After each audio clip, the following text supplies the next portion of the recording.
మన హృదయాన్ని తాకి మాట్లాడిన వ్యక్తుల్లో మనం తల్లి గర్భం ముందే జన్మింపుకు మునిపే మన రూపురేఖలను ఆయన తెలిసినవాడు, మన స్థితిగతులను ఆయన ఎరిగి ఉన్నాడు.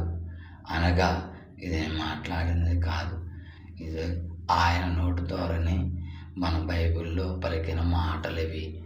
ఎందుకనగా ఆయన మన హృదయం అనే తలుపుని తట్టినప్పుడు మనం సిద్ధపాటు కలిగి మన ఆత్మీయ జీవితాల్లో మనం ఎక్కడ దాకా మనం ఆయనతో దగ్గర సంబంధం కలిగి ఉన్నామా లేదా అన్నదే ముఖ్యమైనది.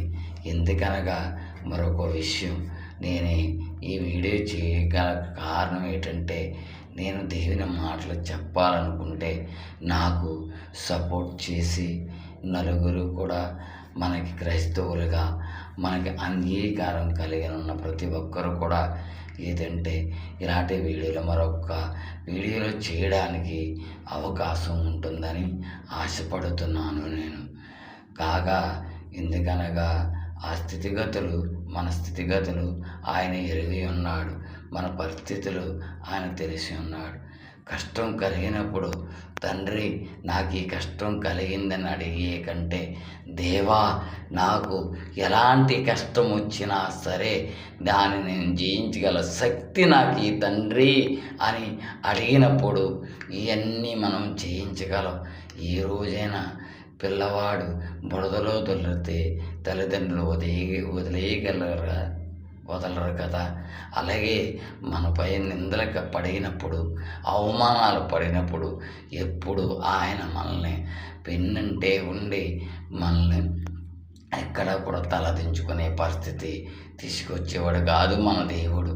నలుగురిలో అవమానపరిచేవాడు కాదు. కానీ మనం నలుగురిలా మనం ఉండకూడదు. ఎందుకనగా నా దేవుడు గొప్పవాడు. నాకు ఏ స్థితిలో ఉన్నా, నా పరిస్థితి ఎలాంటిదైనా నన్ను నిలిపేవాడని మన నమ్మిక ఆయన పైన ఆధారపడినప్పుడు మనకి ఆయన గల ప్రభావం, శక్తి మనల్ని పిలుచుకుంటున్నాడైనా మనమే ఆయన చేయి పట్టుకున్నట్లేదు. కానీ ఆయన ఈనాడు మొదటి నుంచి ఇప్పటి వరకు కూడా ఆయన ఎప్పుడు ఆయన నమ్ముకున్న బిడ్డలు ఈనాడు ఆయన చేయి విడిచి వదలలేదు. మన కోసం ఆయన రక్తాన్ని చిందించి ఎన్నో చిత్రహింసలు పడి ఎన్నో వేదనలు చెంది మన పాపం నుంచి విముక్తి కలిగించిన వాడు మన